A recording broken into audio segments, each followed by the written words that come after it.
Okay, everyone, so we're going to continue now. This is part 3 of the rebuttal to the documentary entitled Islam, What the West Needs to Know. This is part 3, segment number 2.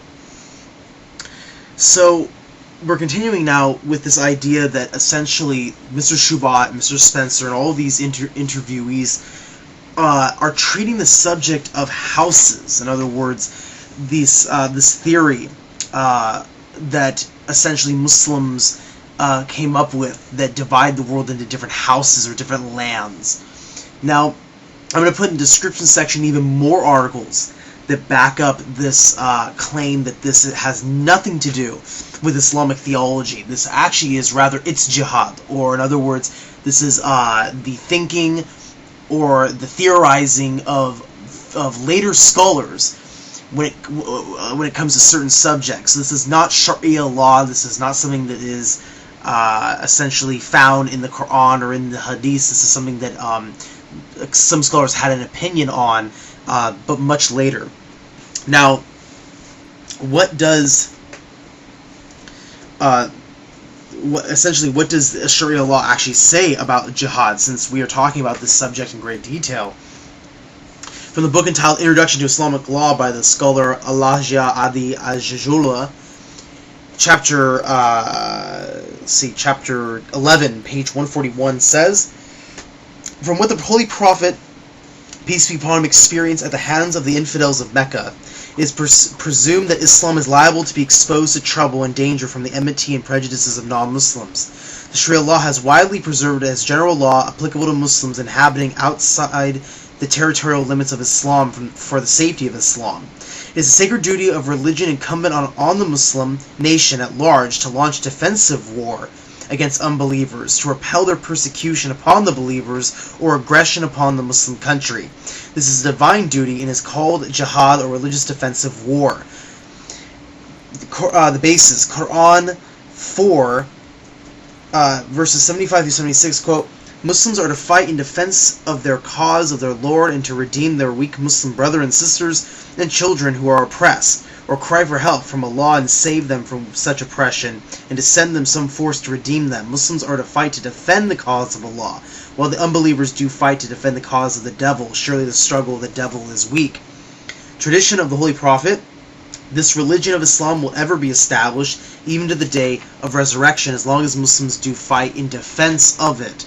Rules: Since Islam from the very beginning is a missionary religion, preaching peace, equality, truth, and brotherhood of mankind, it invited non-Muslim subjects of the hostile state to embrace Islam. If they refused to accept the religion, but accepted the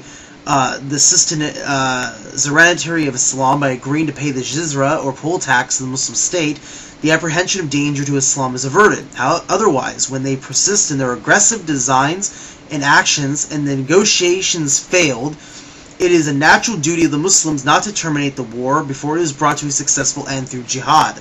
In the case of a religious war, the women and children, the aged and sick among the enemies are not to be killed or maltreated. The goods the enemy captured are called prize in the Muslim hands, in the hand of the head of the Muslim state, as discretion to determine what is to be done with the prisoners of war. Muslims captured by non-Muslim enemies cannot be enslaved, since freedom is their inalienable right. Similar is the case of the non-Muslim prisoners under the direction and practice of the Holy Prophet in setting them free and treating them with generosity.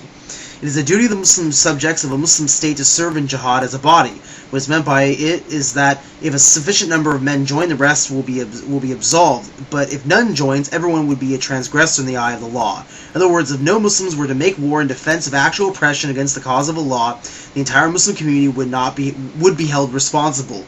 A section called Treaties. The head of the state is authorized to enter into treaties with other countries. The Sharia law enjoins him to abide by his commission, and he can withdraw from the treaty only after giving sufficient notice of his intentions to the other party, unless the other party begins hostilities and violations of the treaty.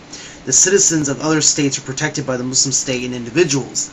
And then mentions Dar al-Islam, Dar al-Harab, and I've quoted this section in another segment, basically implying that there is more than just two spheres. Now, the Reliance of the Traveler mentions a section, and the scholar in the context mentions it in a more modern setting, and he doesn't actually quote any references from the Quran or the Hadith. So this again proves that this is not based on the Quran or the traditions of the Holy Prophet Muhammad. Now, the Reliance of the Traveler is another Sharia fiqh or Sharia law manual. Now, continuing on, they quote randomly Surah 8, verse 67. I'll be putting the tafsir links to this passage from the Quran. They put it up there basically because in the verse it mentions that a prophet should not have captives unless he's made a great slaughter in the land. And of course they do not even quote in the context. Not alone do they give the historical context, I'll be giving the tafsirs for that verse in question, so we can understand what this verse is truly implying, as opposed to these haters who are essentially just quoting it in limbo, like they've been doing this whole documentary, and trying to say that, oh, look, the Prophet Muhammad was ordered to slaughter people, blah, blah, blah. Then they show some random quote from an Arab television show, that shows, basically youth and others saying that they want to be martyrs or fighters in jihad. And again, it's like, okay, so what does this prove? That you have random television shows or random shows in the Middle East that are saying that people want to be fighters in the cause of Allah. Again, this is cheap tactics. This would not hold up in an academic setting, because instead of actually using the central sources, you're going to either radicals or extremists to prove your case for you. And if I were to show clips of the KKK making demonstrations or preaching in the name of God, or some of the other radical Christians or Catholics blowing up abortion clinics or things like this, and saying, oh, well, look at those Christians, they must be representing Christianity, again, that you would all say to me, well, that's not Christianity, so who has the double standard? They basically say historically, and they don't even give any sort of historical basis at all. They tiptoe around the subject of the Islamic expansions. They quote hadith from volume 4, book number 53, hadith number 386, which basically is Umar saying to the leader of the Persians, if you accept Islam, you'll be safe, but we've been commanded to fight you, without giving any historical backing for that hadith whatsoever. One of the interviewees says that the history of jihad was of the greatest genocide, slavery, and things like this. Again, this is a complete overgeneralization without giving any sort of historical backing at all. Again, they mention the, quote, Islamization, the spreading of Islam, without giving any historical context. They mention the Crusades, and if you notice, they all justify the Crusaders and what they did in the Crusades. I mean, they don't even get into specifics. They don't mention that when the Crusaders entered Jerusalem, they butchered and killed every Muslim, Jew, Arab, Christian. No one was spared in the slaughter of Jerusalem. The historians say that the blood rose up to the kneecaps of the horses that the Crusaders were riding on. Whether that's an exaggeration or not, this shows the eyewitnesses were attesting to the massacre done by the Crusaders. Yet, you notice that Robert Spencer and none of the people actually try and condemn that. They actually, and one of the interviewees says that they were quite justified in what they did. Now, they quoted a British historian who wrote a book called The Great Histories, written in 1938, and says that the siege of Vienna was ended on September 11th, 1683, and then Spencer makes one of the most ridiculous statements I've ever heard, where he says that, in his opinion, that bin Laden chose the date of September 11th for that very reason, to show that, well, here's basically the slap back for defeating us at the Siege of Vienna. Of course, I've never heard bin Laden say this. This is, of course, Spencer's own, quote, personal opinion, which has no basis at all whatsoever. Again, he actually brushes over the Christian colonialization of the Muslim lands. He basically justifies it. He doesn't condemn it, but just briefly goes over it.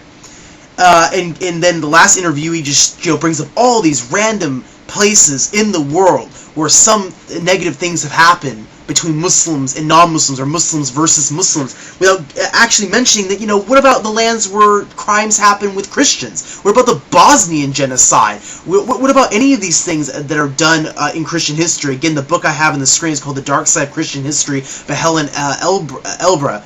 And the thing is, they're ignoring this Christian history, but they're blaming it all on Islam. And again, go back in my past videos, see the books I've recommended you all read to get a very, very good view of what historically happened with the expansion of Islam. Do not take the words of these people who overgeneralize. Thank you for watching. Peace be with you all.